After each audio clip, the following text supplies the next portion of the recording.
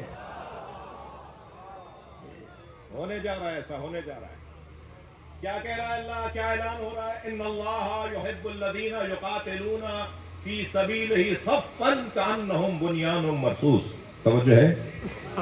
مجھے نہیں معلوم کہ جب یہ پہلگام کے سانحے پہ پاکستان کی پاک فوج نے جواباً جو نام قرار دیا, نام طے کیا کہ جواب کا نام کیا ہے, حملے کا جواب جو ہے اسے بنیان مرصوص قرار دیا.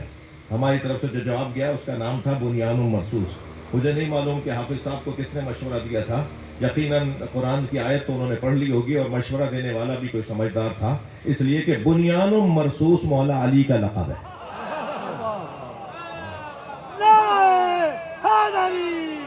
صلوات پڑھنے محمد و آل محمد.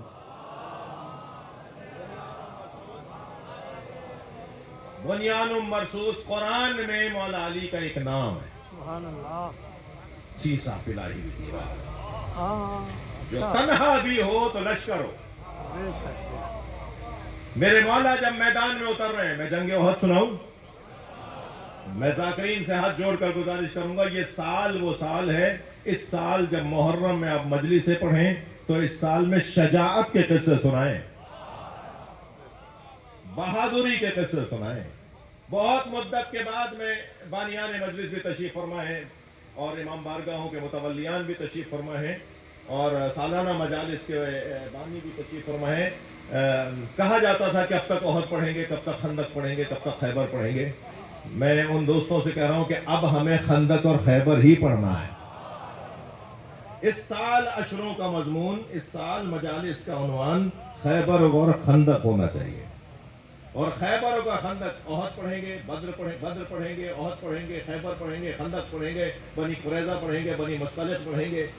یہ جتنی بھی اسلام کی تاریخ کے اندر سنہرے ابواب ہیں وہ پڑھیں گے. تو وہاں رکنے والوں کا ذکر بھی ہوگا, جانے والوں کا ذکر بھی ہوگا. اور جانے والوں کا ذکر اس لیے ہوگا کہ کون سی چیز تھی, کیا مسئلہ تھا جس کی وجہ سے نبی کے ہوتے ہوئے میدان چھوڑ جاؤ. وہ کمزوری کیا تھی؟ صلوات پڑھے محمد و آل محمد. اور وہ کسی کی تکلیف اور کسی کی دل آزاری کے لیے نہیں ہے. جب جنگ احد پڑھی جائے گی تو جنگ احد سے جانے والا کیوں گیا, وہ اس لیے بتایا جائے کہ خدا نخواستہ یہ بیماری ہم میں نہ آ جائے. کسی کی توہین کرنے کے لیے نہیں. وہ کمزوری کیا تھی, وہ سبب کیا تھا کہ کوئی میدان چھوڑ کے چلا جاتا ہے. ایک سبب بتا دوں, جب انسان نے اپنے ایمان پر اپنی دنیا کو ترجیح دی, وہ میدان چھوڑ گیا. بھائی کہاں جنگ احد اور خندق اور خیبر میں آپ کو لے گیا. آج لوگ ایک چائے کی پیالی پر اپنا ایمان بیچ رہے ہیں. وہ نہیں رہا ہمارے سامنے. یہ کوئی خفا نہیں ہو بھائی, کوئی خفا نہیں ہو. میں ایک جملہ کہنے جا رہا ہوں. ابھی مشی کے دور میں, ابھی چہلوں کے دور میں افسران کے ساتھ چائے کی پیالیوں پر ایمان نہیں بیچا جا رہا تھا. ہم مشی نہیں نکالیں گے, ہم جلوس نہیں نکالیں گے. کیوں کر رہے ہو ایسا؟ نہیں نکالو, گھر میں بیٹھ جاؤ. مگر پوری قوم کو کمزور کیوں کر رہے ہو؟ یہ مشی جو چہلم کے دن ہمارے یہاں نکالی جاتی ہے، یہ مشی پاکستان میں تشیع کے تعارف کا سبب بنا. کیا کر رہے ہو؟ نہیں کرنا چاہتے، تمہارے اندر ہمت نہیں ہے، تم دباؤ میں آ گئے ہو، فورتھ شیڈول میں ڈال دیے جاؤ گے. میں تو پریشان ہوں اس بات کے اوپر کہ یہ ایف آئی آر کون سا سیگا جس سے تم ڈرتے ہو؟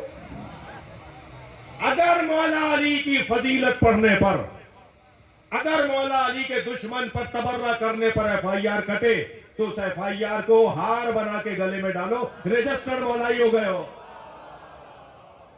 ڈرنا کس بات کا ہے؟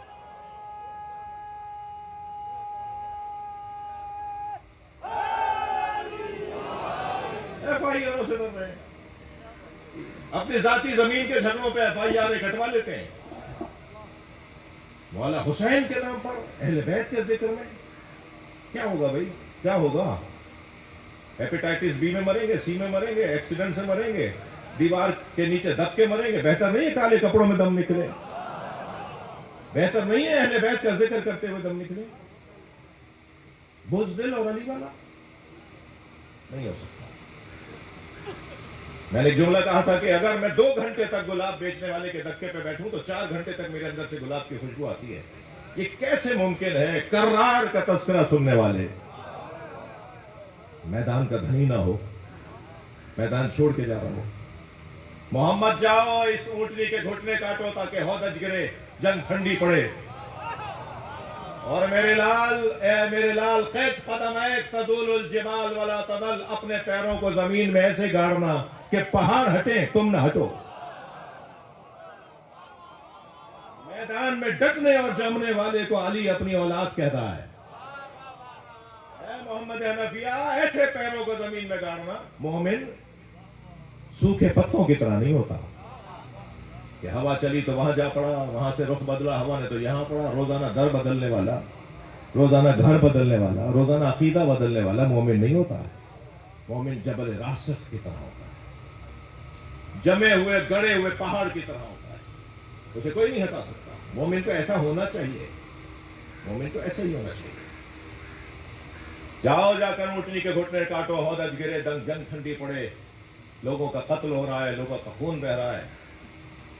ایسا کیوں کیا تھا مولا نے؟ کسی نے مولا علی سے پوچھا، مولا جب آپ میدان میں جاتے ہیں تو پہلے کسے مارتے ہیں؟ سواروں کو، پیادہ کو، لوہا پہنے ہوئے لوگوں کو، جس کے ہاتھ میں تلوار ہوتی ہے اسے آپ پہلے کسے مارتے ہیں؟ آپ کے مطمع نظر پہلے کون ہوتا ہے آپ کا دشمن؟ دشمن تو سارے ہیں جو آپ سے لڑنے ہیں، آپ پہلے کسے مارتے ہیں؟ سبحان اللہ. علی کا تو کلام بھی علی ہے.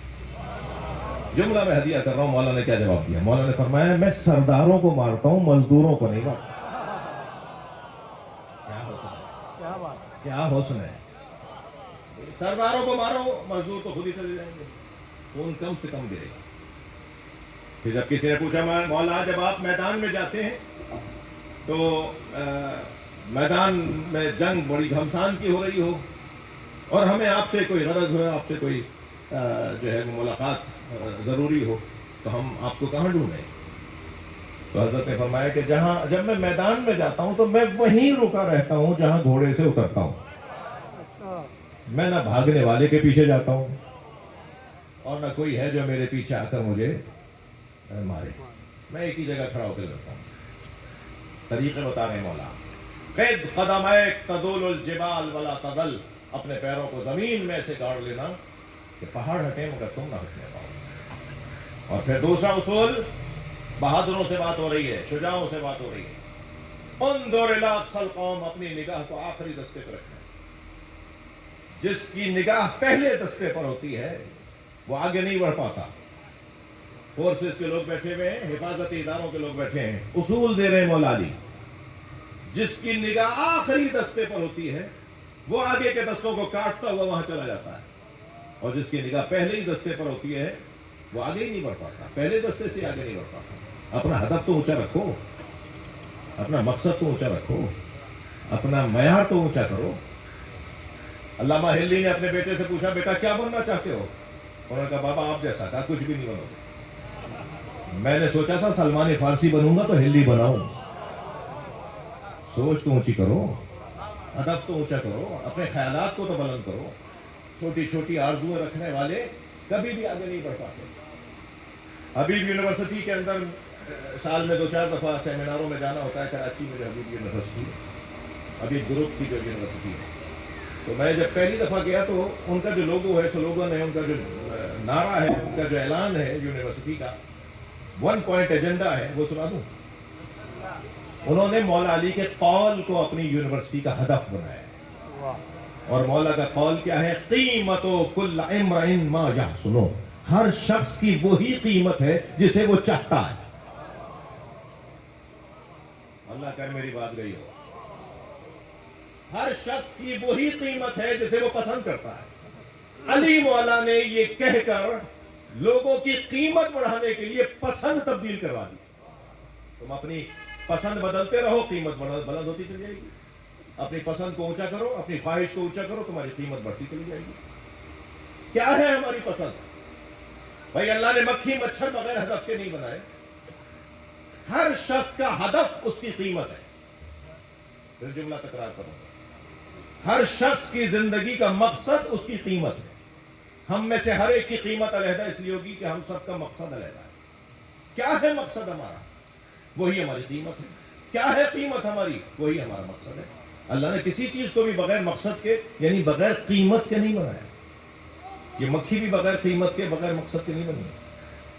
جب متوکل کی ناک پر بار بار مکھی آ کر بیٹھ رہی تھی اور بار بار وہ جھل رہا تھا, تو الجھ کر امام علی نقی کو دیکھ کر کہنے لگا یہ اللہ نے مکھی کیوں بنائی ہے؟ تو امام نے بے ساختہ فرمایا متکبروں کے غرور کو مٹانے کے لیے. اللہ نے مکھی اس لیے بنائی.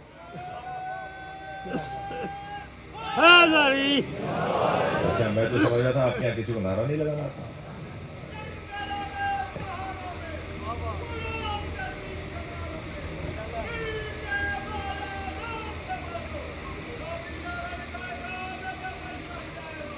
واہ,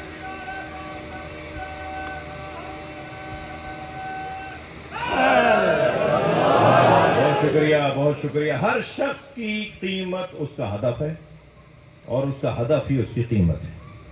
جب اللہ نے مچھر بغیر قیمت کے, مکھی بغیر قیمت کے نہیں بنائی, بغیر مقصد کے نہیں بنائی, تو مجھے اور آپ کو کیسے بنایا ہوگا؟ ہم بغیر مقصد کے نہیں بنے. تھک تو نہیں رہے میری بات پر؟ ہم بغیر مقصد کے نہیں بنے. ہمارا مقصد کیا ہے؟ ہماری قیمت کیا ہے؟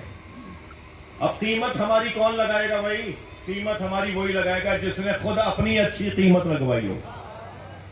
تجارت کا نظام ہے, تجارت کا قانون ہے. مارکیٹ کے ریٹ وہی طے کرتا ہے جو مارکیٹ میں بڑا کاروباری ہوتا ہے, بڑا تاجر ہوتا ہے, وہی طے کرتا ہے مارکیٹ کے معاملات میں. اس کائنات میں سب سے اچھی قیمت لگوانے والے کو علی کہتے ہیں, جنہوں نے بستر رسول پہ سو کر اپنے وجود کی قیمت لگائی ہے اور اپنے آپ کو بیچا ہے اللہ کی مرضیوں کے بدلے میں.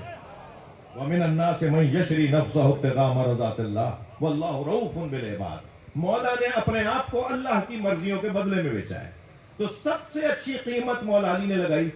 مولا ہی سے پوچھتے ہیں مولا ہماری کیا قیمت ہے؟ تو مولا نے نہج البلاغہ میں پورا خطبہ دے ڈالا. حضرت نے فرمایا لا تبیعوها الا الجنہ, اپنے آپ کو جنت سے کم مت بیچنا. علی مولا نے ہماری قیمت لگائی ہے کم سے کم جنت. دوبارہ تکرار کر رہا ہوں, ہماری کم سے کم قیمت جنت ہے. آپ ٹھیلے پہ گئے ٹماٹر والے سے خریدنے کے لیے, کتنے کا ہے بھائی؟ 100 روپے کلو. بھائی 80 روپے کا دے دو. نہیں 90 کلو میری خرید ہے, میں اس سے کم تو بیچ نہیں سکتا, 10 روپے تو کلو پہ بچانے دو. تو وہ 1 روپیہ 91 92 میں کہے گا بھائی اس سے کم مجھے پر کوئی فائدہ نہیں ہوگا, اس سے کم پہ میں بیچ ہی نہیں سکتا. کم سے کم قیمت علی مولا نے ہماری جنت لگائی ہے, زیادہ سے زیادہ نہیں. لہذا سورہ مبارکہ زمر میں ایک حسین آیت ہے, وَسِيقَ الَّذِينَ اتَّقَوْا رَبَّهُمْ إِلَى الْجَنَّةِ زُمَرًا. جنت میں فرشتے متقیوں کو دھکا دے دے کے لے جا رہے ہوں گے اور وہ جانے کو تیار نہیں ہوں گے. تو کچھ لوگ ہوں گے جو جنت میں جانا چاہتے ہوں گے. بھائی فرشتے جنت میں دھکا دے کے لے جا رہے ہوں گے, قرآن ہے یہ. وَسِيقَ الَّذِينَ اتَّقَوْا رَبَّهُمْ إِلَى الْجَنَّةِ زُمَرًا. صاحبان تقویٰ کو فرشتے دھکا دے کے جنت میں لے جا رہے ہوں گے. لوگ پوچھیں گے کون ہے جو جنت میں لے جا رہے ہیں؟ ہمیں تو لے جا نہیں رہے ہو, ہم جانا چاہتے ہیں, ہمیں لے جا نہیں رہے ہو. جنہیں لے جا رہے ہو وہ جانا نہیں چاہتے. یہ ہے کون؟ کم سے کم یہ بات یہاں روشن ہو رہی ہے کہ وہ جو جنت میں نہیں جانا چاہ رہے انہوں نے یہ اعلان کر دیا اپنے عمل سے کہ یہ کم قیمت لگی ہے. یہی ہوتا ہے نا بھائی، نہیں بیچوں گا اس سے کم، بھائی جنت میں نہیں جاؤں گا، مجھے تو اس سے زیادہ چاہیے. اور مولا نے فیصلہ کر دیا کہ جنت سے کم اپنا سودا نہ کرنا. اب اگر محشر میں کچھ لوگ جنت میں ہی نہیں جا رہے ہوں گے تو اس کا مطلب یہ ہے کہ وہ یہ اعلان کر رہے ہوں گے یہ قیمت ہماری کم لگی ہے. تو پوچھا جائے گا کون ہے یہ جو جنت میں نہیں جا رہے؟ اب آ جائے گا ہم حداث الحسین، یہ دنیا میں حسین حسین بولنے والے. یہ کہہ رہے ہیں ہمیں جنت سے پہلے حسین کا دیدار چاہیے.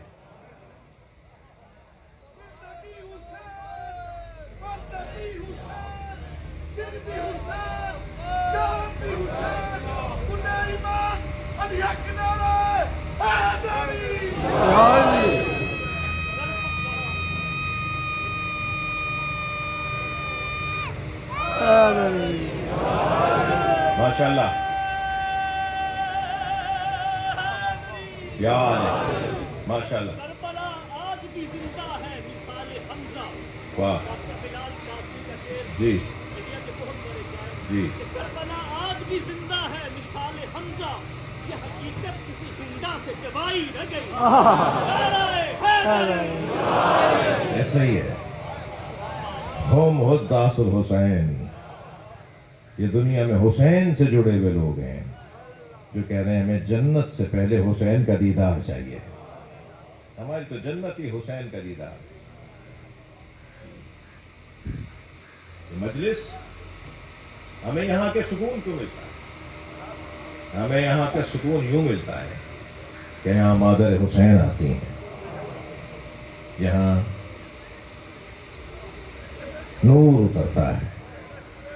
میں نے اپنی آنکھوں سے یہ روایت پڑھی ہے کہ جب مجلس کا فرش بچھتا ہے تو انہو منظر الملائکہ، یہ ملائکہ کے دیکھنے کی جگہ ہو جاتی ہے. پیار الانوار میں نے اپنی آنکھوں سے یہ روایت پڑھی ہے کہ جہاں امام حسین کا ذکر ہوتا ہے وہاں فرشتے اترتے ہیں، اور مجلس ہو جانے کے بعد یہ فرشتے جب واپس جاتے ہیں تو رہ جانے والے فرشتے کہتے ہیں کہ تمہارے اندر سے ایسی خوشبو آ رہی ہے جو ہم نے اس سے پہلے نہیں سونگھی. تو وہ جو فرشتے مجلس میں سے واپس جا رہے ہوتے ہیں وہ کہتے ہیں کہ ہم مجلس حسین سے آ رہے ہیں. تو وہ رہ جانے والے فرشتے کہتے ہیں ہمیں بھی لے جاؤ. تو وہ جواب دیتے ہیں مجلس تو ختم ہو گئی، انہم متفرقون، وہ اپنے گھروں کو چلے گئے. تو کہتے ہیں نہیں ہمیں لے جاؤ، ہم اس زمین سے مس ہونا چاہتے ہیں. اجرکم اللہ، جس زمین پر حسین کے عزادار بیٹھے تھے. یہ معمولی جگہ نہیں ہے، یہ عام جگہ نہیں. میں ان بچوں جوانوں سے کہوں گا جب بھی مجلس میں آیا کرو وضو کر کے آیا کرو، طہارت کے ساتھ مجلس میں بیٹھا کرو. یہ فرش عزا ہے. مجھے نہیں معلوم کہ میری یہ مجلس کا خطاب بہنیں بھی سن رہی ہیں یا نہیں. میں ان سے کہوں گا کہ کسی کو دھکا نہ لگ جائے، کسی کو کونی نہ چپ جائے، خبردار کسی آنے والے کو کی بے ادبی نہ ہو جائے. خواتین سے بات کر رہا ہوں، وہاں ایک دکھیا ماں آتی ہے اور اس کے ساتھ اس کی پوتی بھی ہوتی ہے. اور آپ مردوں سے بھی کہہ رہا ہوں خبردار کسی کی بے احترامی نہ ہو. کیا معلوم امام سجاد کہاں بیٹھے ہوں، کیا معلوم میرے مولا صادق کہاں بیٹھے ہوں. یہ جگہ کوئی معمولی جگہ نہیں ہے. جتنی دیر تک ہم مجلس میں بیٹھے ہوتے ہیں اتنی دیر تک فرشتوں کے دیکھنے کی جگہ میں ہوتے ہیں، لہذا دعائیں قبول ہوتی ہیں. ایک بہت بڑے مرجع تقلید اس وقت قوم میں ہے آیت اللہ وحید خراسانی، شاید 100 سال سے زیادہ کی ان کی عمر ہے. میں نے خود ان سے یہ جملہ سنا کہ اگر کوئی گنہگار مجلس اعظا میں جائے اور مجلس سے باہر آئے تو تمہیں حق نہیں ہے اسے پہلے جیسا گنہگار بولو. اس لیے کیا معلوم اس کا اپنے مولا سے تار جوڑ گیا ہو. تمہیں یہ کس نے حق دیا ہے کہ تم اسے ویسے ہی دیکھ رہے ہو جیسے پہلے دیکھ رہے تھے. یہ جگہ کوئی اور جگہ ہے بھائی، یہ معمولی جگہ نہیں ہے. ہم اپنی دنیا باہر چھوڑ کر آتے ہیں، اپنی حیثیتوں کو ختم کر کے آتے ہیں، اپنے عنوانوں اور ٹائٹلوں کو باہر چھوڑ کر آتے ہیں. جب یہاں کے بیٹھتے ہیں ہم سب فقیر حسین ہوتے ہیں. یہ معمولی جگہ نہیں ہے. چلیے میرے ساتھ کچھ دیر کے لیے کربلا چلیے. میرے مولا کربلا میں سن 61 ہجری میں کربلا میں 56 برس کے ہیں. حسین مولا نے 56 سالوں میں سب سے مصروف دن عاشور کا دن گزارا ہے. ایک لاشا لے کر آتے تھے، دوسرا لاشا لانے کے لیے جاتے تھے. سارے لاشیں خود امام حسین نے اٹھائے، حتیٰ غلاموں کے لاشیں بھی خود اٹھائے. اگر کوئی بڑھ کے کہتا تھا مولا یہ غلام کا لاشا ہے، تو فرماتے تھے یہ میرا مہمان ہے، کہیں میری محبت بدنام نہ ہو جائے. خود لاشا اٹھاتے تھے. ابھی میرے بھائی ابصار صاحب پڑھ رہے تھے کہ جب حضرت حر کے بیٹے نے، علی ابن حر نے اپنے بابا کو سلام کیا ہے نا، بابا میرا سلام ہے. آخر اولاد والے بیٹھے ہیں نا، ایسی کیفیت میں اگر بیٹا باپ کو پکارے تو باپ کتنی جلدی جائے گا. حسین مولا کے میدان چاہنے والوں کو نے ایک مرتبہ ایک مجاہد نے آواز دی، مولا میرا سلام. جب پہنچے ہیں نا حر، کیا دیکھا؟ حسین نے لاشا اٹھایا ہوا ہے. تو حر نے آگے بڑھ کر کہا مولا یہ غلام زادہ ہے. فرمایا حر جوان بیٹے کی میت باپ نہیں اٹھاتا. یہ قاعدہ دے دیا تھا نا امام حسین نے کہ جوان بیٹے کی میت باپ نہیں اٹھاتا. تو جب علی اکبر کا لاشا اٹھا رہے تھے، میں نے اس مسئلے کو ایسے حل کیا کہ تاریخ کربلا میں واحد لاشا حضرت علی اکبر کا ہے جو جناب زینب نے بھائی کے ساتھ اٹھوایا. اجرکم اللہ، اجرکم اللہ. آواز دے کر کہا بھائی حسین اسے میں نے پالا تھا، اس کا لاشا بھی زینب اٹھائے گی. لاشیں تو عزاداروں میرے مولا نے سارے خود اٹھائے ہیں، مگر سنیں گے 4 لاشوں پہ حسین بہت روئے. امام کی آنکھوں سے آنسو رکتے نہیں تھے. ان میں ایک لاشا علی اکبر کا لاشا. رو لیے آوازیں بلند ہو گئیں. جن کے مذہب میں رونا جائز ہے وہ تکلف کر کے نہ روئیں. ایک لاشا حضرت علی اکبر کا لاشا ہے. دوسرے لاشے کا نام بتاؤں، وہ ہے قاسم کا لاشا، پامال بھتیجے کا لاشا. میرے مولا لاشا لے کر آئے، پامال لاشا لے کر آئے.